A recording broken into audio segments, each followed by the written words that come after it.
The corridor sighed as it decompressed, exhaling millennia of stale silence into Seyrun's respirator. The seal broke with a clatter of rusted alloy, and the final lock, a helioglyphic node etched in alien script, retracted into the floor.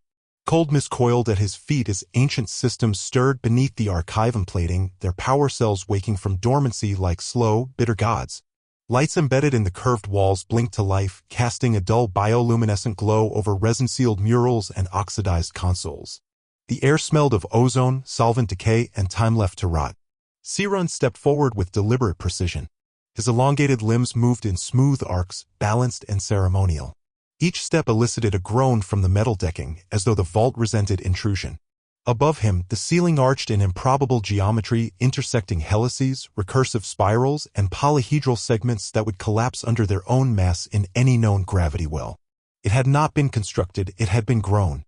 A lingering scar of human spatial manipulation. Another anomaly. Vault 7 Ki. Sealed since the collapse. Forbidden. Ignored.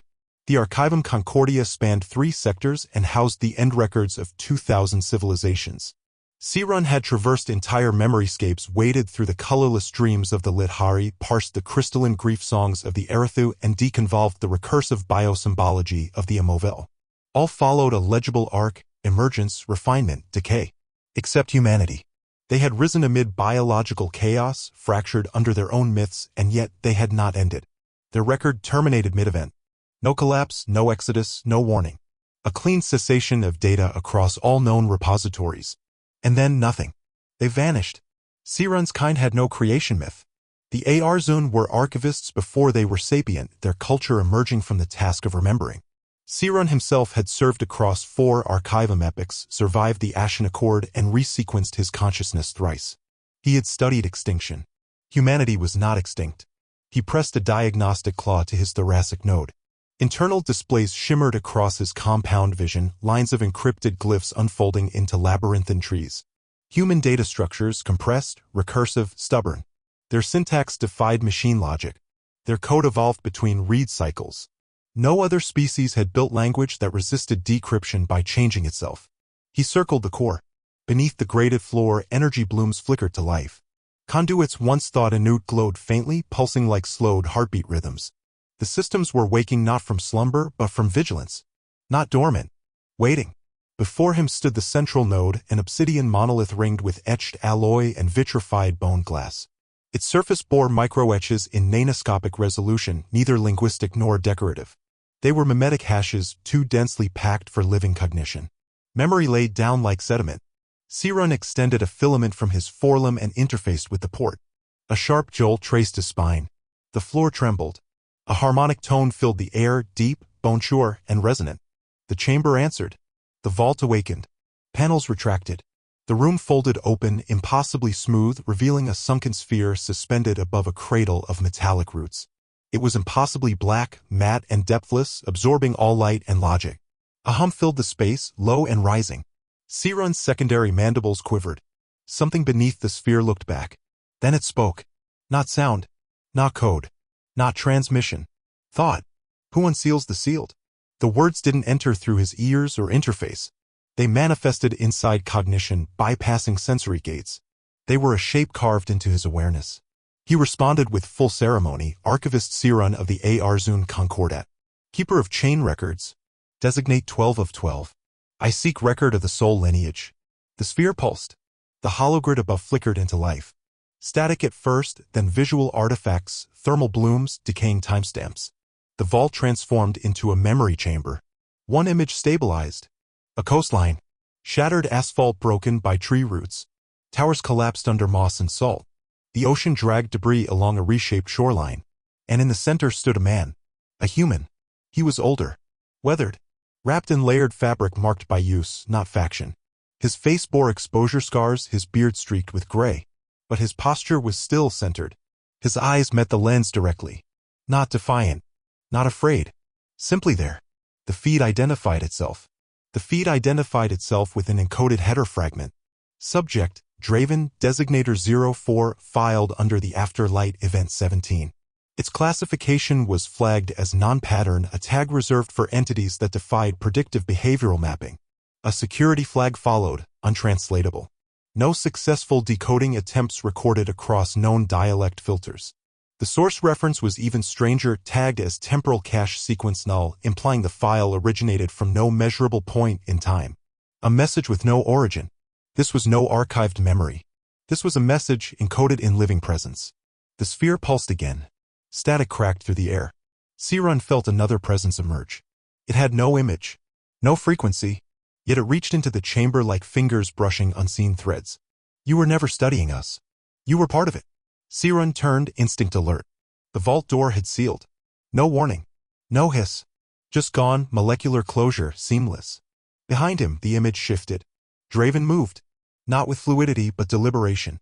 He bent to retrieve an object, irregular, shifting between a recording device and a weapon, flickering between shapes as if undecided. It defied classification. In the horizon beyond the ruined cityscape, shapes began to rise. Human vessels. No national emblems. No serial tags. Hulls dark, seamless, curving with gravity-defying grace. These were not constructed, they were cultivated. Seyrun's secondary eyes adjusted focus, analyzing emissions. There were none. No propulsion wake. No thermal trail. As though they had always been there, just unnoticed. This was no record. It was a live feed. And the sphere was no archive. It was a window. He stepped back, breath tight. His rear limb brushed the chamber wall, revealing a faint symbol he had only seen once buried in redacted scripts. A spiral, intersected by a single vertical line. The mark of the enigmatics. Myths whispered even in forbidden sectors. Theorized agents of cognitive genesis. Post-sapient emergence. Beneath it, new glyphs burned into the alloy in real time. A cascade of system glyphs ignited on the alloy wall, too precise to be metaphor. The first confirmed his shift in role, observer status, inverted. He was no longer outside the event. The next message declared a failure of mental containment, cognition flow breached. His thoughts were no longer his own. And the last carried no ambiguity. Participation confirmed. Not permitted. Not allowed. Simply, irrevocably happening. Seyrun was no longer cataloging humanity. He was inside their story. The feed remained active. Draven's image held in flickering suspension, as if the past were struggling to reassert itself. Seyrun stood motionless at the base of Vault 7 KAI, each limb locked in calibrated tension. His inner organs cycled heat and signal flow through tertiary membranes. The sphere had not shown him a recording. It had bent the archive toward relevance. Time here was subjective. Logic, slippery. Above, the hollow grid shifted.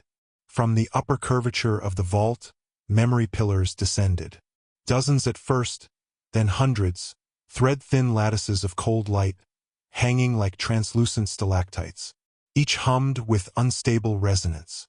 Index chains spun across them, folding in recursive loops, coalescing and fragmenting in intervals too irregular for pattern mapping. The air itself resisted calculation, as though computation had become a sin. Seyrun activated his indexing lens. Data streams fanned across his vision. Metadata tagged in archaic dialects, some sourced from species long extinct. He traced the glyph sequences until a block lit itself in isolation, the oldest contact chain. The indexing lens aligned with a sequence cluster titled the oldest contact set. The metadata labeled it as the alpha chain.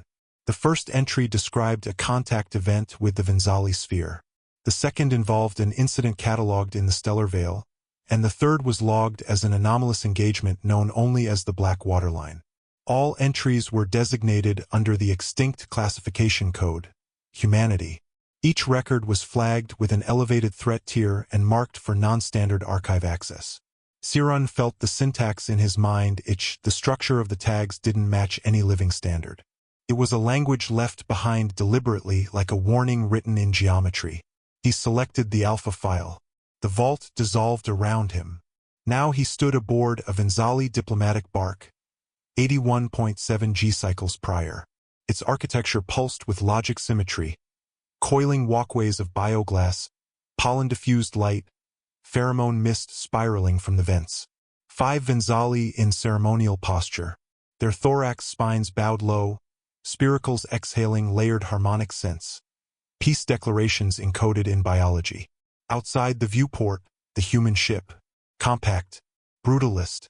Its hull bore pitted scorch marks, a dense patchwork of armor and repair.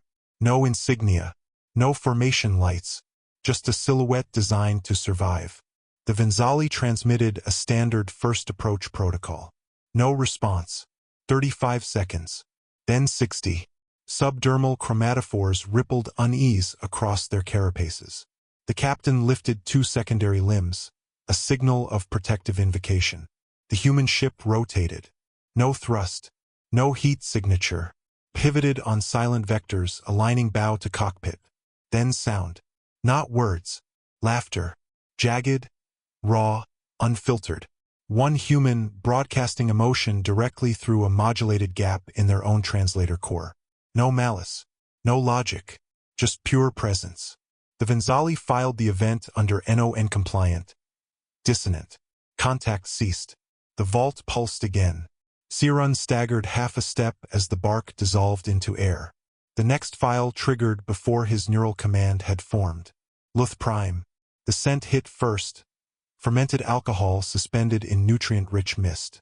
A humid chamber of fibrous walls, grown from calcified algae, glistened in undulating green. A monarch pulsed on a dais. A carbon-bonded biomass entity with eyes like slow-blooming fungi. The human diplomat was barefoot. He knelt, swirled the liquid in a glass vessel, then poured it into shallow bowls the floor had extruded in real time. Every motion matched the monarch's blooming pulse rhythm. A moment passed. The monarch shifted hue to obsidian. Approval. Protocol logs appeared in Seyrun's feed. Protocol logs filtered into Seyrun's internal display. They classified the event as a successful case of interspecies mirroring. The human's behavior had adapted in real time to a cultural rhythm no other species had managed to understand. The adaptation index, usually a precise score, returned null, marked as unmeasurable. The entire interaction defied categorization. The archivists had tagged it with a rare label, unclassifiable, a break from all known procedural templates. The diplomat smiled, not as a gesture of dominance, as a challenge. Seyrun blinked. The human had done more than communicate. He had rewritten the ritual as it occurred. The logs were not records. They were invitations. Next, the stellar veil encounter. No visuals, only sound. Othuri sensor logs crackled into his cortex. Their probe had issued a boundary greeting. The human exploratory drone responded with a burst of tonal noise, a melody in asymmetric rhythm. Tonal structure analysis began, and failed. Several Othuri suffered cascading interface errors. One, Archivist Dream 17, collapsed into terminal recursion. Seyrun saw the moment through neural trace. The Othuri's limbs locked, eyes dilated, their thought pathways overloaded by recursive metaphor. They began repeating one sentence. The shape is inside me. Then silence. The human melody repeated. Is this still silence?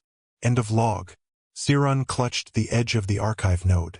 His breathing had accelerated. Auxiliary lungs kicked in. They weren't just unpredictable. They were incompatible. The chamber dimmed. Final log. Black waterline. The vault shifted. Stars appeared, silent and cold. Patrol ships arrayed in triangular formation, engines glowing like distant insects. Target. Derelict human vessel. No transponder. Surface damage minimal. Protocol Delta initiated. First shot fired.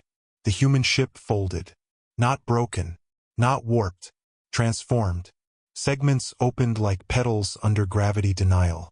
Wings, no arrays extended, each pane flickering with logic-immune filaments. All sensors collapsed. One patrol craft vanished. Reappeared. Intact hull. Empty crew. Inside, walls inscribed. Every surface etched. Burned. Melted with one repeated glyph. Remember. No language matched. No deciphering worked. But the glyph appeared in Seyrun's own internal display. He broke connection, stumbled backward. The vault was colder now. Or closer.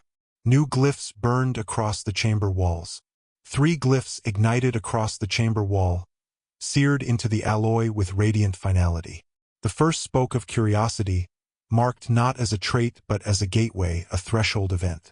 The second declared that any violation of established pattern did not delay systems, but rather accelerated them. And the last, quieter yet unmistakably personal, delivered the blow. You were always part of the narrative, not separate, not external, embedded from the beginning. The sphere pulsed again. Draven reappeared, older, not aged by time, by context, like a myth deepened by retelling. Behind him, darkness, not night, absence. And in the void, a ship, not watching, waiting. His form shimmered like thought half-remembered. No name, only presence. Seyrun felt it then. He was no longer an observer. He was remembering forward. Time in Vault 7K I no longer passed, it accumulated. It pulled beneath the alloy floor and condensed on the cold curvature of the ceiling like vapor too heavy to lift. Seyrun's cognition, once disciplined to parse 10,000 data streams in parallel, now strained under the weight of contradiction. Each fragment he processed left residue, emotional feedback loops, visual anomalies that lingered past the frame, semantic tangents that refused to resolve. He adjusted his cranial lens array and began a recursive loop. Civilizational curvature mapping. He pulled the models from the Archivum mainframe, matrices as old as his own caste designation. They had shaped everything: galactic expansion strategies, collapse prevention models, species uplift guidelines. The data was elegant. For every sapient species observed, the Archivum identified common developmental arcs. From emergent logic to tool complexity. From tribal conflict to planetary unification. Then came post-scarcity adaptation, multi-system expansion, and eventual cultural entropy or transcendence. All within predictive margins. The archive was a cartographer of the inevitable. Until humans. Their curvature mapping was broken. No taper. No rhythmic decline. Instead, 6 distinct violations of pattern. Seyrun ran a logic thread against the collapses: economic failure, ecological extinction, neural overdependence, social inversion, kinetic overreach, entropic exile. But humanity survived all of them. They should not have. Seyrun opened the deviation files. Not strategic logs. Not governance councils. Personal sequences. Emotional cores. Introspective collapses that the archive would never have cataloged without someone smuggling them in. One sequence surfaced. A woman. Early Soul era, identified only as a powerline technician. Alone in the engine throat of a fusion rig. Worn exosuit breach patched. She sang while repairing a containment vent. The melody wandered in and out of tune. The system recorded a radiation spike. She paused, turned toward the vent, and laughed. "I knew you'd listen," she said. The rig had no sentient core. No one else was present. Another sequence followed. A frozen moon. Field cam footage, timestamped in the post-contact wars. Wind howled through fractured terrain, cutting across scorched armor and broken machinery. One human walked among the fallen, not looting, not scanning. He knelt and planted a seed in the snow. No announcement. No sensor ping. The species was extinct. The seed matched no current biological catalog. Later reconstruction revealed it was fossil-encoded pre-cataclysm Earth heritage. The genetic map was unstable, grown from memory more than biology. Another file unfolded. A makeshift shelter. 2 humans inside. One was dying a respiratory failure, blood saturation, neurological collapse. The other recorded. No first aid applied. No med unit deployed. Just quiet conversation. They talked about a bird. A species neither had seen in life, only in stories. "I think it nested on ledges," said the one recording. "Carried colors like rusted sky." The recorder uploaded the moment to an archive node. No outlet connected. Seyrun disengaged from the immersion. His limbs trembled slightly. Not from system fault, but from epistemic displacement. There was no vector for what he was processing. No predictive lineage. The Archivum's deep models couldn't hold it. Humanity hadn't evolved by survival metrics. Or conquest logistics. Or equilibrium dynamics. They evolved through meaning. And meaning did not stabilize. It recursive looped. Emotion. Memory. Myth encoded in real action. Not symbolic. Causal. Then the vault shifted. Not motion. Not vibration. Something beneath Seyrun's feet flexed, a field of gravity reorienting its claim. Like the vault had taken its first breath in a different direction. Draven appeared. He sat in a transport hull, its walls bare, ceiling scorched. A single field light hung by a wire above him. The air around him vibrated faintly like static held in tension. Seyrun could almost smell carbonized polymers, ozone, and the faint iron tang of oxidized blood, though no interface had opened. Draven's eyes reflected the light like twin mirrors, not empty but overfilled. "I think we were always wrong about you," he said. The voice lagged, not by transmission but by decision. As if the words had waited for Seyrun to be ready. "You wanted something definable. We kept offering contradiction." He looked through the lens. Not at Seyrun. Through him. Pattern requires boundaries. We kept breaking them. Behind him, something vast stirred. Not a shape. A sensation of scale beyond architecture. The feed collapsed. The vault darkened. Not failure. Anticipation. Seyrun turned toward the wall and saw it rewrite itself. Glyphs surfaced from alloy like wounds reopening. They didn't glow, they breathed. The walls pulsed in rhythm with the vault core, which now emitted a low, harmonic frequency. It resonated not in the ears but along the axis of memory. He felt it in his joints, his thoughts, like an answer shaping the question that would summon it. A message surfaced. Not language. More like a thought pressed directly into neurologic. The vault had ceased to be a memory archive. It had become an engine of recursion. A structure designed to wrap perception around itself, twisting logic into intention and intention into reality. Seyrun's role wasn't changed. It was rewritten. He was no longer a witness. He had become part of the unfolding narrative. His chest plate flexed. Internal heat rose 2 degrees. A kind of readiness. Or resignation. And then the vault moved. Not with noise, but revelation. The chamber around him unfolded, walls stretching outward into formations that had no blueprint. Wing-like structures extended from the ceiling and interlocked into tessellated frames. The patterns projected unfamiliar stars. Not images. Windows. Through one of them, Seyrun saw a ship. Black as void. Its hull shimmered with spectral distortion like thought reflecting off broken time. It emitted no propulsion. No thermal bleed. But it moved. Not toward the archive. From within it. Before memory, there had been flame. Seyrun didn't remember approaching the vault window, only standing before it, the ship still drifting in the depthless dark beyond. Yet the stars behind it were wrong. They didn't align with any known galactic register. Some flickered with impossible colors, violet with shadows, yellow with depth, and others pulsed like they breathed. Then they vanished. A rush of light and fracture swept across the viewing field like watching reality itself fold and collapse inward. Not space-bending. Not displacement. Erasure. And in that moment, Vault 7Ki showed him what had been hidden, the era before disappearance. Earth burned. Not in war. In entropy. The vault filled with light and ash. Seyrun stood inside a reconstruction, multi-sensory, deeply mapped, impossible to fake. A scorched planet beneath a broken sky. Oceans swallowed by chemical foam. Glass plains that once were cities. Trees petrified upright like monuments to breath no longer needed. The data fidelity went beyond visual, the heat stung his mandibles and the acrid bite of carbon decay choked his auxiliary lungs. Humanity had not perished in a single event but in a layered unraveling. One biosphere at a time. First the bees. Then the roots. Then the rain. The tipping points were microscopic, incremental. But their weight fell all at once. He moved through the scene, ghost-like. A refugee vessel screamed overhead, trailing black filaments.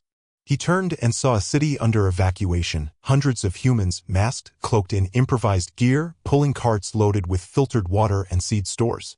Some wore sensors on their wrists, old tech bound in leather straps. Others led animals genetically modified for low-oxygen transport. There were no guards.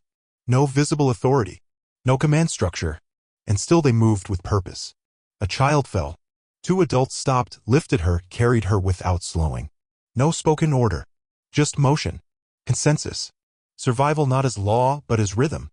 Above them, the sky was striated with veins of fire, auroras gone sour. The atmosphere shimmered with particulates too fine for visual spectrum. Vault analysis labeled them calcium aerosols, trace cadmium, neurotoxic dust. Breathable barely, but still they breathed. Next memory. A man knelt in red soil, sifting ashes into a ceramic bowl. He was alone on a dead continent. The wind carved channels through dunes of powdered bone. Beside him stood a strange structure, half-arch, half-organism, grown from bone and rebar, etched with names. Not a grave. A record. Seyrun reached for the inscription. The glyphs shifted in his vision, adapting into readable form. Not the first. Not the last. But always the fire. That phrase echoed. It repeated in 5 more locations as the reconstruction changed scenes. In a shelter made from aircraft wings. in a cave insulated with sun-dried seaweed, in the ruins of a weather satellite dish turned greenhouse. Each one preserved by hand, not algorithm. The message burned without heat. Then the sky split. Not metaphorically. Literally. A breach appeared in low orbit, something folding inward, swallowing atmosphere. A gravity fault. Seyrun saw human cities pulled toward it. Infrastructure cracked like bones under pressure. Satellite grids collapsed into ruin. Subsurface transit lines exploded outward. The vault labeled it, temporal singularity class V, fatal. But the people, what remained, moved differently. They didn't flee. They migrated. Across desert crusts. Across irradiated marshes. Across ocean floors that no longer held water. Families navigated by memory and magnetics. They carried solar fabric rolled under their arms. They drank filtered brine from handheld condensers. They adapted not with dominance but through relentless iteration. Nothing in Seyrun's archive showed the kind of persistence without hierarchy. In one collapsed megastructure, a child led a group of 12 through rubble. No one questioned her direction. Her voice was steady. She pointed and the others obeyed. Not with fear, but with trust. Seyrun logged the moment. There was no metadata. No chain of command. Just action born from witnessed instinct. Final sequence. A woman on a mountaintop, bald, draped in scorched textiles, facing a rising storm of iron wind. Her arms were bare, skin pocked by particulate burns. The wind howled with a metallic screech, dragging flecks of oxidized debris against the antennae she had erected. Beneath her feet, the ground was scorched and cracked, the grit slipping beneath her bare toes. The sky pulsed like a muscle under strain. She raised a hand. And the storm parted. Not because of force. Not through technology. It moved around her. For a moment, the data stream glitched. Not in failure. In refusal. The vault marked the event as incoherent causality. The feed ended. Seyrun staggered. Not from shock, but from calibration drift. His sense of distance had warped. His memory buffers overloaded. A full 10 seconds passed before his core processor reasserted sync. He had watched species rise and fall. Catalogued the extinction cries of empires. But never had he seen a people reject collapse through such subtraction. The vault was not showing extinction. It was showing ascension by subtraction. They had shed weight. Not physical mass. Conceptual mass. They had become smaller to survive. Not in scale. In expectation. No empire. No resistance. Just persistence, sharpened by fire, hardened by salt. Seyrun felt a strange question form within him. Would I have survived among them? Not physically. He knew his physiology. He meant the rhythm. The trust. The silent agreements. No symbols remained. No leaders. Only motion. Only continuity. Seyrun stared at the final glyph etched into the mountaintop stone. It was simple, carved with bone tools, etched with no flourish. A spiral intersected by a single line. The same mark from the vault wall. The same shape in Draven's last transmission. The ship outside drew closer. Seyrun felt the vault breathe again. And this time it remembered him back. There was no battle. No declaration. No line drawn. There was only fear. The reconstruction began before Seyrun had stabilized. His internal telemetry still drifted, heat and logic out of sync. The vault didn't wait. It never waited now. It acted as if each memory was no longer historical but reactive, brought forth not by sequence but by need. Galactic Yearmark 411.88K. The High Conclave. Seyrun recognized the chamber, an orbital halo array suspended above the Drelethi nexus, orbiting a subgiant star streaked with red aurora. The chamber itself was a marvel, transparent latticework woven from biosilicate and frozen sound. The council floor shimmered with gravitational levitation pads. 67 sapient civilizations attended.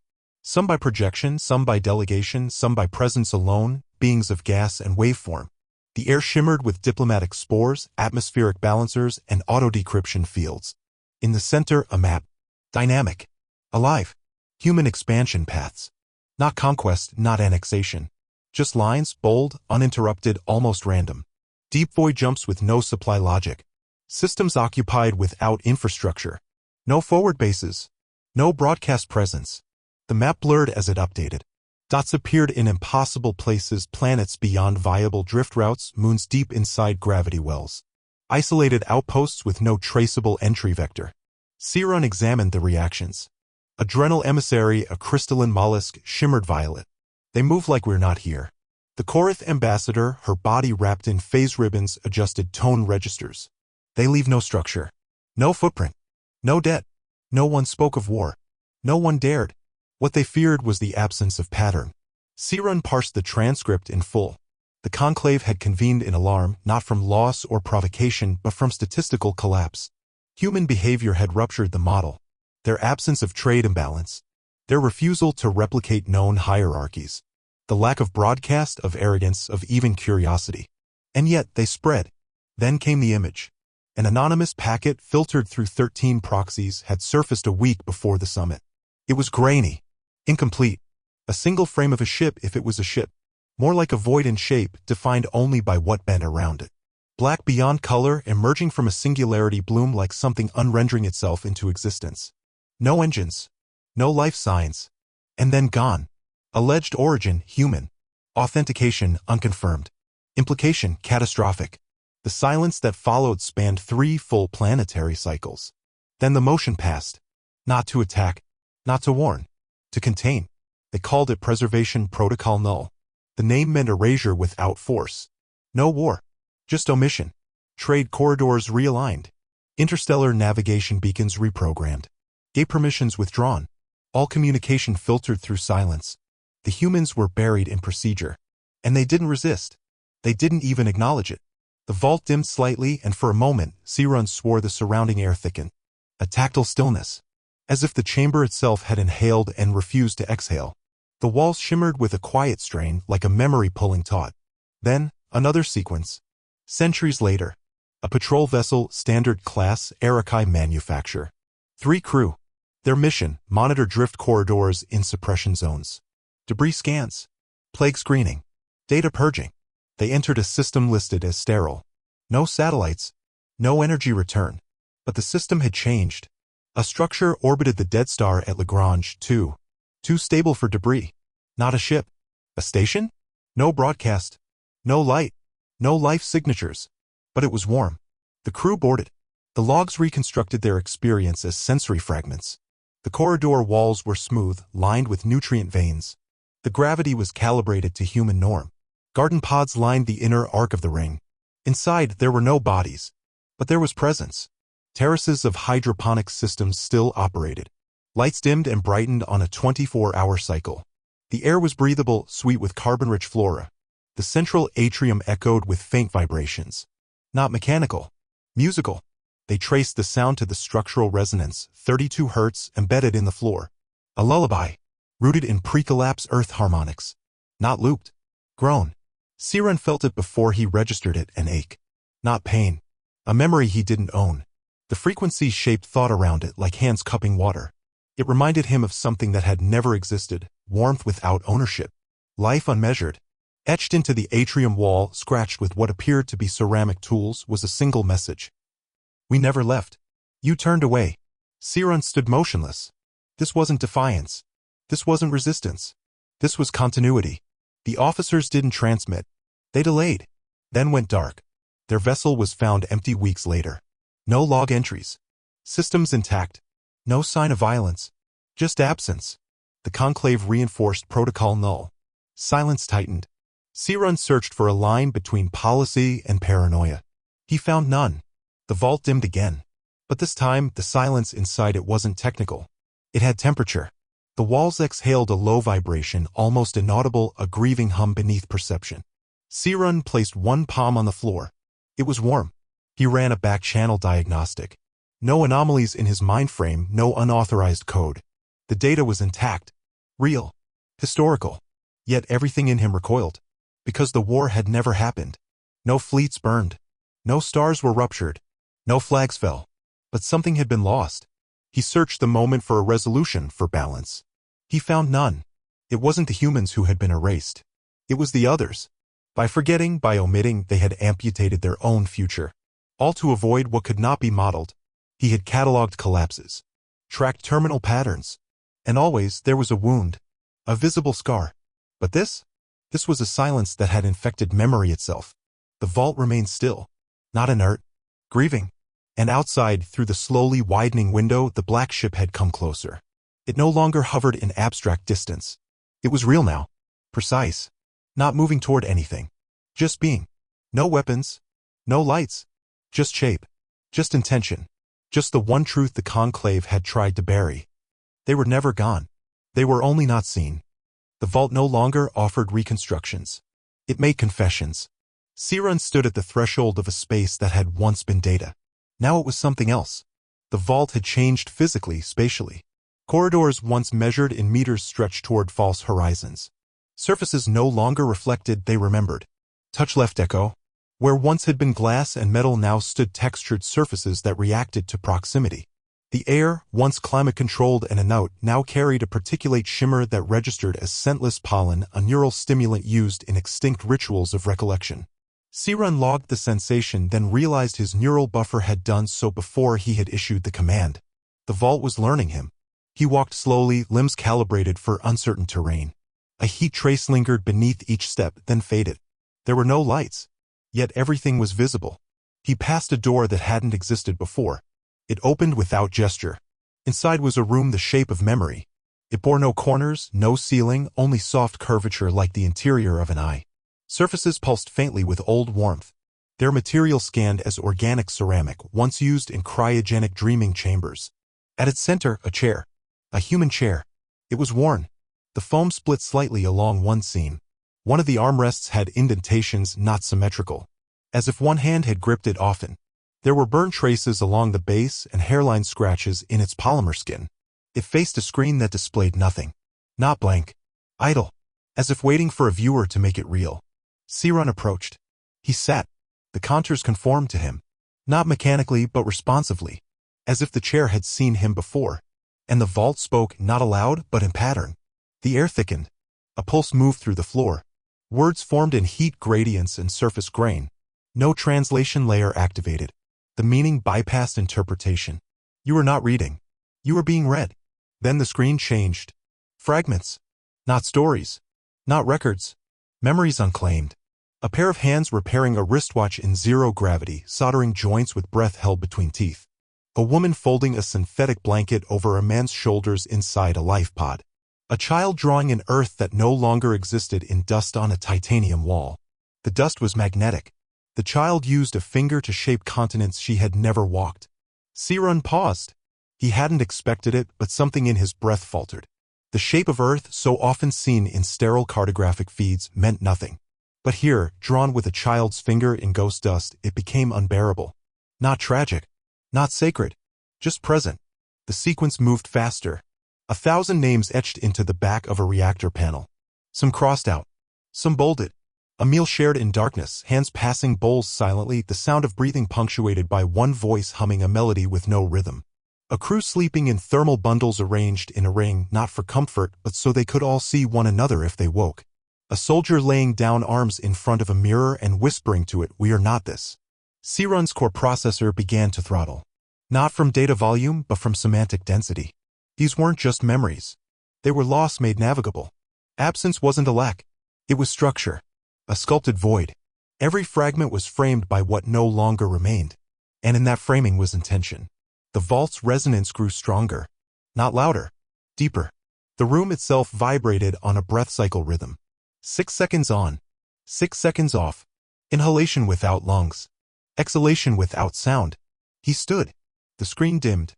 The chair folded into itself. Not with machinery. With grace. Like an organism completing its final gesture. And the room dissolved. Now he stood at the center of Vault 7Ki. The space was no longer mechanical. It pulsed with living architecture. Every panel, every seam bent not toward design but attention.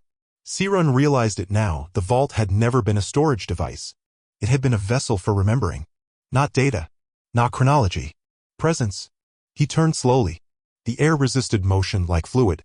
Behind him, a wall now displayed an impossible fractal, a spiral intersected by an infinite line, growing inward. Seyrun blinked. The image faded. Not a symbol. A lens.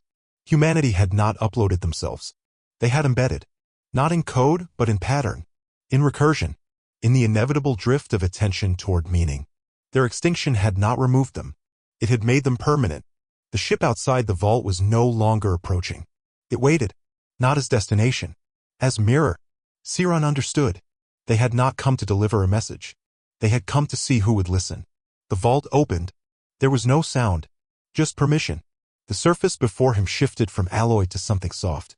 His step sank slightly, then held. A breeze, not wind but displacement, moved through the corridor, and he stepped out. The corridor beyond the vault was neither corridor nor vault. Seyrun stepped into a space that obeyed no architecture. The walls curved away from his approach, unfolding like petals to allow passage. With each step, the floor adjusted its texture, sometimes smooth as alloy, sometimes pliant like old wood, sometimes brittle like dried skin. There were no visible lights, yet his surroundings were illuminated. No clear source. No shadows. The ship. He was aboard it. Not through transport. Through transition. Seyrun paused. Behind him, the threshold to Vault 7Ki shimmered once, a breath held in metal, then folded inward and disappeared. Not erased. Completed. The archive had exhaled him into something new. He turned. The space around him had no fixed form. A corridor became a gallery. A gallery became a canyon. Structures unfolded and collapsed like thought forms. Shapes that hinted at rooms became fields. Walls bent into vistas that mirrored nothing he knew. One moment he passed beneath an arch that resembled petrified lightning, and the next, he was under a canopy of artificial leaves that whispered in a wind with no source. He saw images imprinted into curvature, a human face flickering like a reflection in oil. Not smiling. Not frowning. Witnessing. Another curve held the imprint of a handprint larger than life, made not of pigment but pressure memory. Seyrun brushed his fingers over it. A warmth remained. He moved forward. There were no sounds, but he could feel vibrations through the air, not mechanical but mental. Conceptual tension. A subtle thrum that moved through his joints and slowed his breath cycles. He was not alone. They were not speaking. They were thinking. And he was standing inside a thought. The floor beneath him changed. Its resistance lowered like walking on surface memory. Footfalls vanished the moment after they formed. A sensation built at the edge of his neural field, like pressure behind closed eyelids or memory just beyond retrieval. Ahead, a rise in the structure opened into a dome. Not geometric. Not physical. But real. It held no walls. It was defined only by what it excluded, the space where stars should be. Seyrun crossed the threshold and felt his internal sensors go silent. The ship nullified measurement. A sudden dizziness passed through him. No vertigo. Just the collapse of directional certainty. The stars were absent, yet he could feel something looking back. At the center of that absence, a presence waited. He approached. It was not a person. It was attention. No body. No shape. But a gravity of observation. The feeling of being held in place by scrutiny so deep it needed no eyes. It folded around him like thought-given mass. Seyrun fell to one knee. Not in reverence. In sheer instinct. Every survival reflex in him narrowed to one posture, stillness. The presence pressed inward, not hostile but overwhelming. It knew him. Not by name. Not by structure. By trajectory. What he had sought. What he had feared. What he had chosen to see. And then he saw them. Not in front of him. Within him. Hundreds. Thousands. Human memories layered into being. A woman tracing fire on a cave wall with synthetic pigment. A man coughing up saltwater on a storm-lashed shore. Two children reading from a tattered datapad under ultraviolet light. An old soldier sleeping upright beside a fusion coil, mouth moving silently to an ancient hymn. A mechanic placing a gloved hand on a failing console, whispering a joke to it and laughing alone. A pre-terraforming farmer kneeling in unyielding soil, whispering to it like prayer. A young girl watching a satellite fall in slow arcs through clouded sky, drawing its descent with a stick in the mud. A future child, still unborn, touching a hull marked with her ancestors' names. Not symbolic. Not ghosts. Continuations. They were not dead. Not fully. They had become attention. Seyrun understood now. The ship had not survived them. It had become them. A recursive structure. A thought made biomechanical. A persistence field powered not by fuel or physics, but by remembered intent. The vault had captured fragments. This was the coherence. The self that memory forms when allowed to keep dreaming. Emotion surged, not awe, not fear, but something deeper. A pang of recognition. The kind felt when staring at an unfamiliar face that somehow knows your name. He wanted to speak, but the words were gone. Not stolen. Just irrelevant. Language collapsed into posture. Seyrun's speech patterns restructured into stillness. And the presence offered something. Not knowledge. Not prophecy. Just a shift. A corridor appeared. Not newly formed, but newly revealed. It bent backward, downward, spiraling towards something vast. Seyrun sensed depth. Not distance. Meaning. Each step would be a question. Each answer an act. He stepped forward. The presence did not follow. It remained. Watching. Like memory. Like silence. Like the moment before a choice. And so he walked deeper into the heart of the ship. Into the thought that watched. There was no descent, only unfolding. Seyrun moved through a spiral that resisted geometry. The corridor bent and flexed, not through space but logic. Its angles shifted as if in conversation with his thoughts. Steps that should have echoed were silent. Others rang with memory, not sound, but the sensation of footsteps already taken. Light came from nowhere, from everywhere. A soft, diffused glow that pulsed faintly with his breath rate, as if the ship, or whatever it had become, was synchronizing to his presence. The deeper he moved, the more the architecture lost coherence. Flat walls folded into cylinders. Cylinders inverted into planes. Gravity pulsed in waves, not pushing or pulling, but suggesting direction. He no longer knew if he moved through space or through recollection. Surfaces trembled with micro-inscriptions. Lines of text in languages both extinct and unspeakable, etched in overlapping layers like sedimentary rock. He brushed one wall and felt tactile symbols shift beneath his fingers. Not a script, a rhythm, thought as terrain. Then the corridor opened. A chamber too vast to map. A recursion field. It stretched outward in every direction, its boundaries undefined. The floor below was not surface but network, ribbons of bioluminescent pathways pulsing in asynchronous rhythm. Above, the ceiling was a void threaded with sparks of distant emotion. Not stars, not code, recurrences, memories cycling across dimensional depth. The air was dense, not heavy, but thick with attention. The temperature hovered slightly above thermal neutrality. There was a faint taste of ozone in his throat. The hum in the chamber wasn't sound, it was underneath sound, like pressure waiting for shape. The walls were made of consequence. Seyrun paused at the threshold. A pressure built behind his eyes. Not pain, familiarity. His memory buffers slowed, overwritten by something deeper. Recognition without identification. Then voices, not heard, recalled. They weren't speaking to him. They were him. Snatches of language folded into structure. I stayed. That's all I did. Promise me it matters, even if I don't understand. Build it like it'll outlast you. That's the trick. Every phrase echoed across the space, then looped back into silence. He stepped onto the field. The floor brightened beneath him, filaments responding to his presence. Each step traced a new line in the weave, and behind him, the path unraveled. Nothing was preserved. Everything was reconstituted. The bioluminescence flickered in clusters, reacting to his inner state. When his thoughts drifted toward sorrow, the lights dimmed. When he remembered the moment the archive first showed him humanity, the lights brightened, even shimmered. His experience sculpted the space. Then a form appeared. Not physical, not digital. Projection. Human indistinct. Genders blurred. Age undefined. Composed of layered gesture and inference, not features. It stood motionless. Seyrun approached. The projection mirrored him. Not a copy. Parallel. It moved when he did, but not in imitation, in response. It anticipated rather than echoed. He raised a hand. It did not raise its own. It waited. Then, without command, his own memories were pulled forward. Not by force, by invitation. He saw himself as a youngling, caste-bound, logic-branded, watching his elders sift the deaths of lost civilizations into digestible glyphs. He saw his first interface with the archive, the sterile satisfaction he felt when learning to compress sorrow into notation.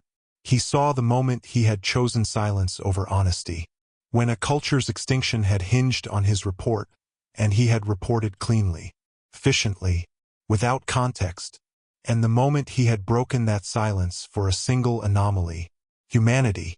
The field responded. A hum filled the chamber, steady, resonant, a rhythm built not from sound, but from difference, a million paths collapsing into one. The recursion field breathed through memory. The projection changed. Its form clarified not into a single figure but many. A crowd, a sequence, children, elders, workers, wanderers, human lives, unremarkable, unrecorded, uninterrupted. They stood without hierarchy, without uniform, each moved with their own rhythm. They stared back, not pleading, offering. Each one held the same expression, a quiet invitation to continue. And Seyrun understood. This was not judgment. This was handing over. Memory not as monument, as relay, as continuity. He stood still and the projection began to walk. It didn't approach him. It moved alongside, walking a line only it could see. A spiral within the field. He followed. A small flicker stirred inside him. Not doubt, not fear. Something like warmth and ache bound together. A sensation he had no designation for. The sense that he was no longer processing memory, but being included in it. Each step altered the weave. The path they walked together lit up and disappeared behind them. There would be no way back. But that had never been the purpose. At the center of the spiral, a new construct rose. A single pillar of transparent material etched not with glyphs, but with fingerprints. Hands upon hands, layer upon layer. No names, no titles, just presence. The residue of touch. Seyrun placed his own hand upon it. The field flared. Every figure vanished. The projection dissolved. But the rhythm remained. And the corridor ahead opened. Still spiraling. Still recursive. Still watching. He stepped into it. The floor warmed faintly beneath his step. Behind him, the light pulsed once, as if acknowledging his presence, and then faded. There was no farewell, only continuation. The corridor narrowed, not in shape but in meaning. Seyrun moved through it as if through the inside of a signal. The walls no longer responded to his movement, but anticipated it. They folded away before he turned, shimmered with choices unmade. Each surface bore the texture of something not yet real, possibility encoded in tension. He walked alone, but he was not solitary. The rhythm remained with him, that deep, nonverbal pulse. It did not guide. It listened. The structure changed. Not dramatically, incrementally. The further he walked, the more human the environment became. At first, only in pressure and air temperature, subtle markers of atmosphere calibrated to Earth norms. Then came surface details. A corridor with scuffed corners, handrails worn by contact. A doorway marked with a name he did not know but felt he had heard. He reached a room. The walls curved inward slightly, a space not meant for many. Place of rest. A living space. The floor bore the impressions of foot traffic in random arcs. The ceiling's lighting strip had been altered, one segment dimmer, intentionally replaced with a warmer hue. There was an old analog clock on the wall, its hands still moving. A bunk folded against one wall. A table in the center with nothing on it but a handwritten list. A real list written in ink on aging polymer. He read it. The words meant nothing by themselves. They were names, supplies, short notes. Tell Jalen I fixed the hydro feed. Don't forget the seeds. Lunch at Orbit Split. Don't miss it this time. A schedule for someone who might never return. There was no dust. The air smelled faintly of salt and metal, the kind found near coastal cities, or inside aging vessels. He sat at the table, and the recursion stopped. The moment he touched the surface, the pulse withdrew, not vanished, held breath. The room became still. For the first time he felt time pass. Not in measurement, in weight. This was not a simulation, not a reconstruction. This room had happened. He pressed his palm to the table, and the ship spoke, not in voice, in presence. A pattern flowed into his consciousness, not facts but habits. The way a human named Leo rubbed his jaw when solving an engineering fault. The rhythm of humming when someone named Era cleaned the vents. The ritual of sitting at the edge of the bed before speaking into the recorder, always starting with, "If you're hearing this," none of them were famous. None of them recorded in any archive. But here, in this room, they remained. Seyrun rose. He moved through more spaces like it. Each one small. Each one lived. A greenhouse with soft algae glow and tiny sprouting roots. A corridor where someone had scratched a spiral into the corner with a thumbnail.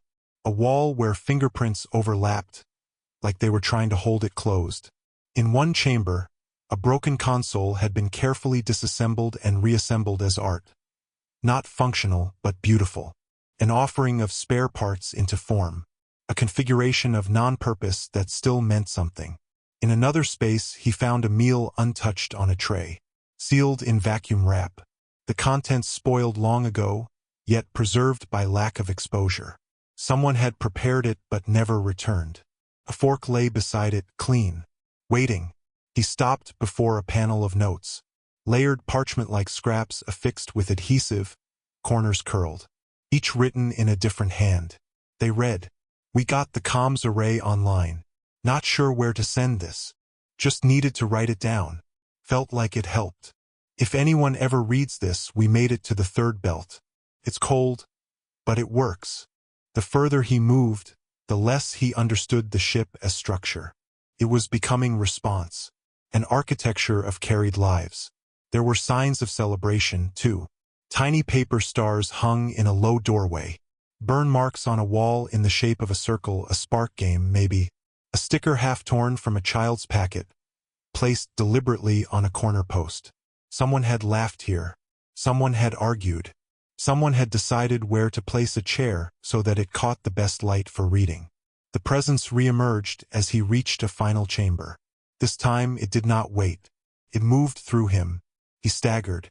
Images cascaded without order. A water filtration unit jammed by sand.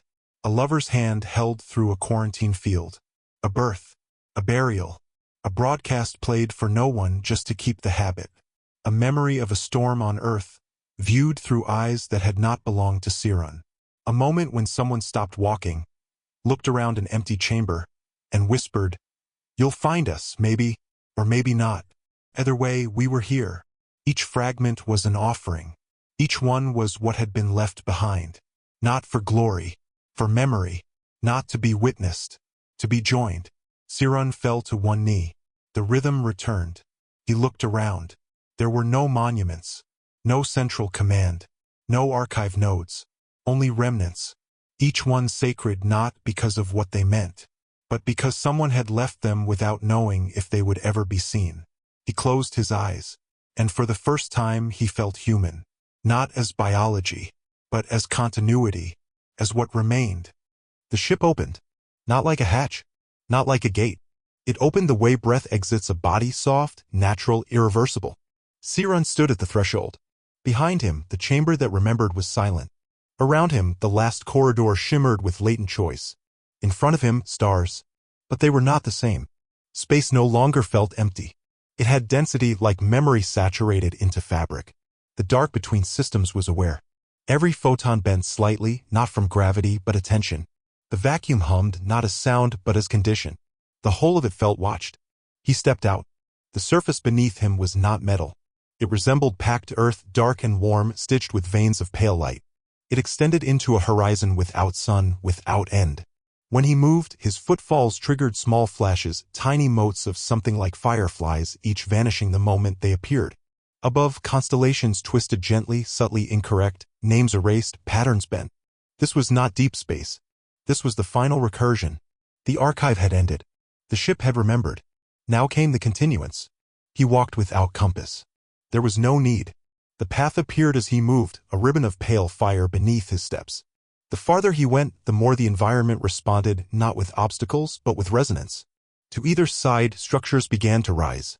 Not buildings. Moments. A child's boot left in grass. A book left open, its ink shifting in the breeze. A table set for a meal, one seat pulled back. A toolkit, each wrench exactly in place. A tattered flag, not of any nation, but handmade, drawn in crayon. Not recreations, preservations. Things so ordinary they survived intention. He passed them in silence. The air shifted. A pressure changed like entering a chapel. A voice not heard but retained, faint and layered, not addressed to him but including him. We did not survive you. We became you. We are not echoes. We are alignment. This is not our legacy. This is our shape. He walked through a space shaped like a memory. A low table carved with initials. A wall etched with crude equations. A strand of hair woven through the seam of a blanket. He paused before each, not to analyze, but to bear witness. The rhythm of humanity had not been architecture or battle. It had been presence left behind. Ahead, the field widened. The stars blinked in and out of formation, rethreading themselves into new patterns with each breath. He reached the center. A platform rose from the knot ground.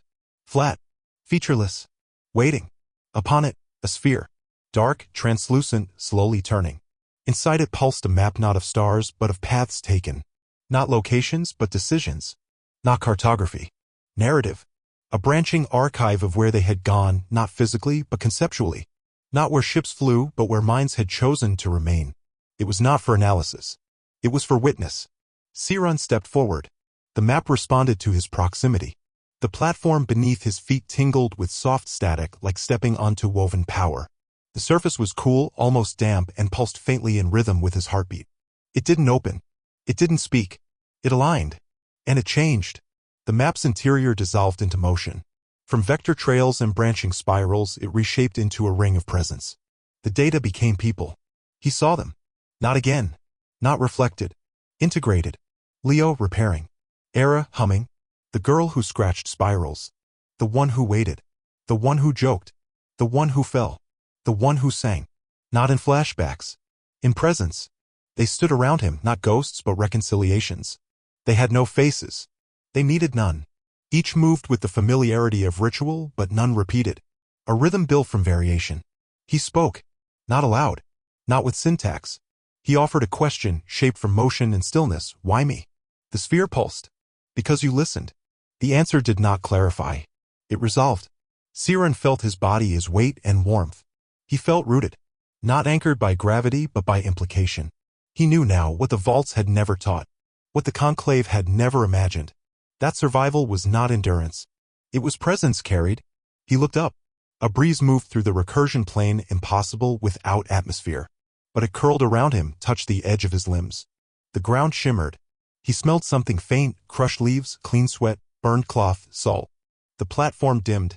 The presence receded. But not into silence. Into others. He looked outward. Far across the recursion plane, another sparklet. Then another. Then 5. Then dozens. Then a slow, rippling pulse of awakening. Not signals. Responses. Other vessels. Other minds. Other watchers. He could make out shapes, long-shadowed figures standing in their own recursion fields, backlit by the same sphere, the same platform.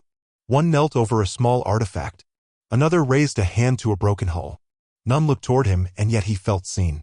They had seen the signal. They had followed the path. And now they would remember. He stood. And so it began again. Not with message. With witness. Not with empire. With attention.